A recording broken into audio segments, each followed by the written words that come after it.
नमस्कार, मैं धीरज एक बार फिर से आप सभी विद्यार्थियों का इस ऑनलाइन प्रोग्राम में बहुत बहुत स्वागत करता हूं।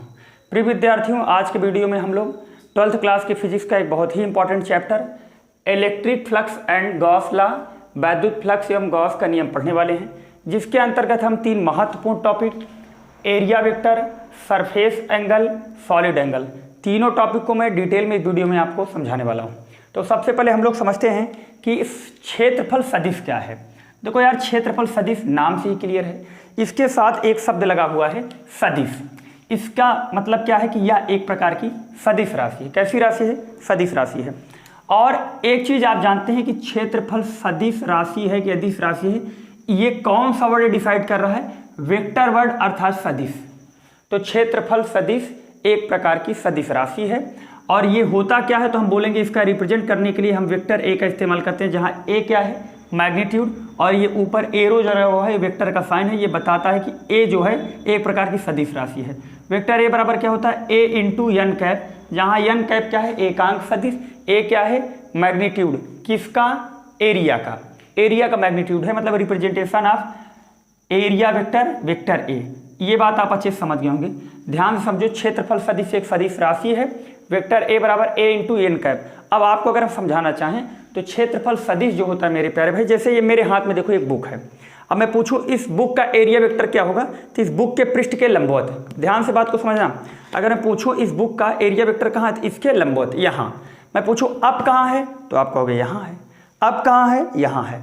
तो एरिया वेक्टर क्या है? किसी भी वस्तु या किसी भी पृष्ठ के लंबवत हमेशा क्षेत्रफल सदिश होता है। अगर मैं पूछूं इस बोर्ड का एरिया वेक्टर कहाँ है? ये।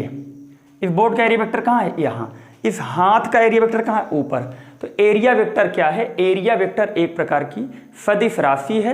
इसे वेक्टर ए से लिखते हैं, ए बराबर ए डॉट एन कैप।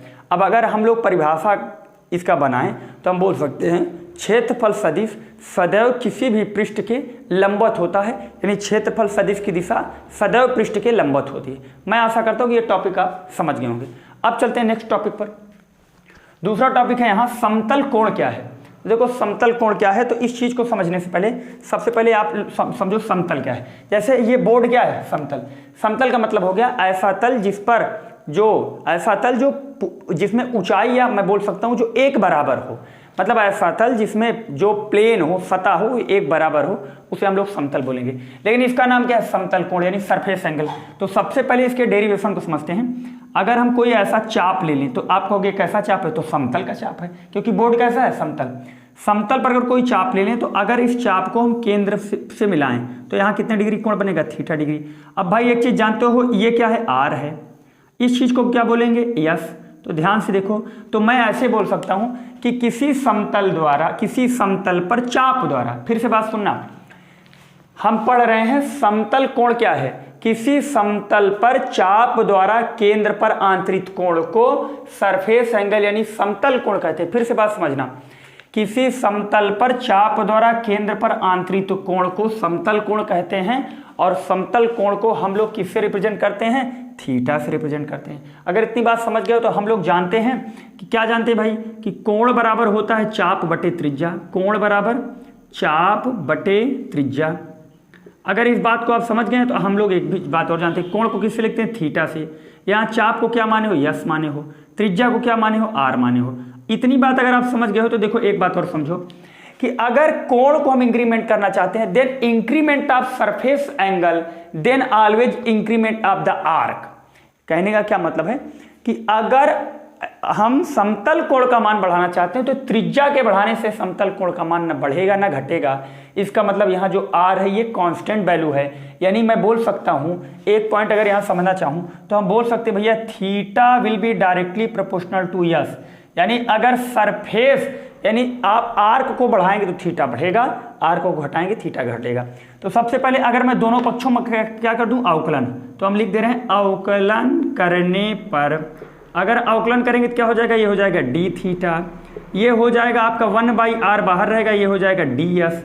ये बात आप समझ गए होंगे। दोनों पक्षों को सबसे पहले हमने क्या किया? अवकलन किया। अगर दोनों पक्षों का अवकलन कर देंगे तो इसके बाद एक चीज आप जानते हैं कि समाकलन एक ऐसी चीज होती है जिसकी सहायता इसमें बहुत छोटे पार्टिकल का हेल्प लेके उस पार्टिकल को हम ये बता सकते हैं कि ये कितने बड़े पार्टिकल का पार्ट है। तो देखो डी थीटा बराबर 1/r ds हो गया। अब एक चीज आप जानते होंगे कि ये चिन्ह होता है इंटीग्रल का, साइन होता है, ये इंटीग्रल का साइन होता है, समाकलन का चिन्ह होता है। लेकिन अगर मैं बोल दूं ये साइन किसका है तो आप बोलोगे टोटल इंटीग्रल। किसका भैया? टोटल इंटीग्रल का ये साइन होता है। तो हमने कहा कि then apply to both side total integral, यानी मैं बोल सकता हूं दोनों तरफ समाकलन करने पर, दोनों तरफ समाकलन करो तो समाकलन करोगे तो total integral D theta is equal to 1/r total integral ds। अब आप जानते हैं डी थीटा का अवकलन समाकलन क्या होगा तो कहोगे थीटा होगा। अब मुझे थीटा ही तो फाइन करना है, तो theta is equal to 1/r। अब आप लोग जानते हैं कि जो वृत्त होता है उसका कुल परिधि या परिमाप कितना होता है, तो आप जानते हैं कुल परिधि या परिमाप होता है 2πr। r से r कैंसिल आउट हो गया तो थीटा का मान यहाँ से कितना आ गया 2π। ध्यान से समझना, इसी को बोला जाता है समतल कोण। अब समतल कोण को किससे रिप्रेजेंट करेंगे तो कहोगे थीटा से। इसका मात्रक क्या होगा तो आप जानते हैं कोण का मात्रक क्या होता है रेडियन, तो समतल कोण का मात्रक हो जाएगा रेडियन। फिर से समझना, किसी समतल पर चाप द्वारा केंद्र पर आंतरिक कोण समतल कोण कहलाता है। कोण बराबर चाप बटे त्रिज्या, थीटा बराबर s/r। मैं बोल सकता हूं कि त्रिज्या के बढ़ाने या घटाने से कोण पर कोई इफेक्ट नहीं पड़ेगा। तो r क्या है, एक कांस्टेंट वैल्यू है। दोनों पक्षों का अवकलन कर दिया, D theta is equal to 1/r ds। दोनों तरफ समाकलन करने पर तो आप जानते हैं ये साइन, ये इंटीग्रेशन है, ये टोटल इंटीग्रल है। तो टोटल इंटीग्रल का साइन लगाएंगे तो total integral is equal to 1/r total integral ds। तो टोटल इंटीग्रल डी थीटा का मान हो जाएगा थीटा, 1/r रहने दीजिए, इसका मान 2πr, r से r कैंसिल हो जाएगा, थीटा बराबर 2π। मैं आशा करता हूं कि एरिया वेक्टर और समतल कोण दोनों टॉपिक आप बेहतरीन तरीके से यार समझ गए होंगे। अब चलते हैं अगला टॉपिक क्या है आपका, घन कोण क्या है। तो घन कोण को समझने से पहले आप एक चीज बात को समझ लीजिए। देखिए यार, आप लोग फुटबॉल देखे होंगे, तो फुटबॉल क्या है 3D फिगर है, लेकिन चूड़ी या कड़ा क्या है या चुल्ला क्या है तो आप बोल सकते हैं 2D फिगर है। क्योंकि 3D फिगर में लेंथ ब्रेथ एंड हाइट तीनों इनरोल होता है, लेकिन 2D फिगर में लेंथ या ब्रेथ होगा या ब्रेथ या लेंथ होगा, या तो हाइट होगी लेंथ होगी, या तो हाइट होगा ब्रेथ होगा। यानी 2 डायमेंशनल फिगर में केवल 2 डायमेंशनल होंगे और 3 डायमेंशनल फिगर में केवल आपके लेंथ ब्रेथ और हाइट तीनों चीजें इनरोल हो सकती हैं। तो सबसे पहले आप लोग जानिए घन कोण क्या है। तो घन कोण को मेरे प्यारे भाई सॉलिड एंगल बोलते हैं। तो घन कोण क्या है तो अच्छे तरीके से समझने से पहले घन कोण को रिप्रेजेंट करते हैं ओमेगा से। ओमेगा बराबर क्या होता है तो ओमेगा बराबर होता है भैया क्षेत्रफल बटे त्रिज्या का स्क्वायर। तो ओमेगा बराबर यहां से हो जाएगा a/r²। इतनी बात आप समझ गए हैं। अब देखो ध्यान से, तो हम एक चीज बोल सकते हैं कि किसी, ध्यान से सुनना, किसी गोले का वह पृष्ठ, या मैं बोल सकता हूं किसी गोले के पृष्ठ की सहायता से केंद्र पर आंतरिक कोण घन कोण होता है। Representation of solid angle will be omega. अब यहां से दोनों पक्षों का क्या कर दो, दोनों तरफ अवकलन करने पर, तो दोनों तरफ अवकलन कर दो। अब एक चीज यहां भी नोटिस करिएगा, तो ये डायग्राम कैसा बनेगा। अगर इस डायग्राम को हम आपको समझाएं तो ये डायग्राम ये है। अब इसके पृष्ठ पर कोई एक ये ऐसा सरफेस ले लो, या ये ले लो सरफेस ले लो। अब ये क्या है, केंद्र है, इसको यहां से मिला दो, इसको यहां से मिला दो, तो यहां जो कोण बनेगा इस चीज को ओमेगा बोला जाता है। क्या बोला जाता है, ओमेगा। और ये क्या है मेरे प्यारे भाई, तो आप कहोगे ये रेडियस है। तो आप जानते हैं शंकु की टोपी जैसा बनेगा कुछ शेप, तो शंकु की टोपी में इस चीज को तो ए बोलेंगे, इसको आर बोलेंगे, इसको ओमेगा बोलेंगे। तो आप जानते हैं कि जैसे जैसे इसका क्षेत्रफल बढ़ाओगे वैसे वैसे ओमेगा बढ़ेगा। ध्यान से बात को समझो, जैसे जैसे इस एरिया को इंक्रीमेंट करोगे बढ़ाओगे वैसे वैसे आपका सॉलिड एंगल बढ़ेगा, यानी ओमेगा बढ़ेगा। तो अगर दोनों तरफ हम लोग क्या कर दें, इंटीग्रल कर दें, दोनों तरफ सबसे पहले दोनों तरफ हमने डिफरेंशिएशन किया, अवकलन किया, तो ये हो जाएगा डी ओमेगा बराबर 1/r² बाहर हो जाएगा और यहां से हो जाएगा dA। अब दोनों तरफ आप क्या अप्लाई करने जा रहे हैं, टोटल इंटीग्रल। क्या अप्लाई करेंगे, total integral. Total integral apply करोगे तो हो जाएगा डी ओमेगा बराबर 1/r²।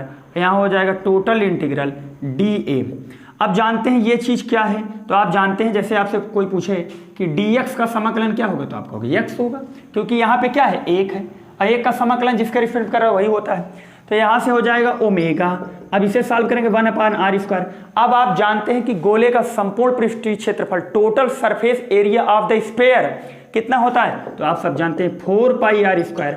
r² सार स्क्वायर कैंसिल हो जाएगा, ओमेगा बराबर हो जाएगा 4π। इस बात को भी आप समझ गए होंगे। अब देखिए ये क्या है, घन कोण है, तो इसका मात्रक जो होगा, इसका मात्रक हो जाएगा स्टेरेडियन। स्टेरेडियन, ध्यान से बात को समझो फिर से। घन कोण क्या है, किसी गोलाकार पृष्ठ पर या गोलाकार आकृति के पृष्ठ से केंद्र पर आंतरिक कोण क्या कहलाएगा, घन कोण कहलाएगा। ओमेगा से रिप्रेजेंट करते, ओमेगा बराबर क्षेत्रफल बटे त्रिज्या, ओमेगा बराबर a/r², दोनों तरफ का अवकलन हमने कर दिया, तो ये हो जाएगा d ओमेगा बराबर 1/r²। यहाँ पे इसके रिस्पेक्ट में कांस्टेंट वैल्यू है, a का आपके फिर से डिफरेंशिएशन होगा, तो हमने कहा डिफरेंशिएशन टोटल इंटीग्रल का कर दीजिए, तो टोटल इंटीग्रल dw या बोल सकते हैं d ओमेगा बराबर 1/r, टोटल इंटीग्रल dA। तो इसका आप अगर समाकलन करेंगे तो ओमेगा होगा 1/r² रहने दीजिए। इसका जो होता है total surface area of the sphere 4πr², सारे स्क्वायर, ओमेगा का मान कितना आ गया 4π।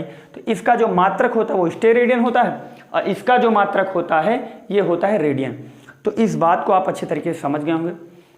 आपको एक बहुत महत्वपूर्ण सूचना बता दें कि 12th क्लास और 10th क्लास के नए बैचेज 20 तारीख से शुरू हो रहे हैं। उसमें पूरा पहला चैप्टर फिजिक्स का, मैथ का पहला चैप्टर, इंग्लिश में ग्रामर पोर्शन पहले शुरू से पूरा पढ़ाया जाएगा, और Hindi 5 class, math, physics, chemistry, biology, English और हिंदी, मतलब 5 सब्जेक्ट आपके प्रॉपर वे पे चलाए जाएंगे।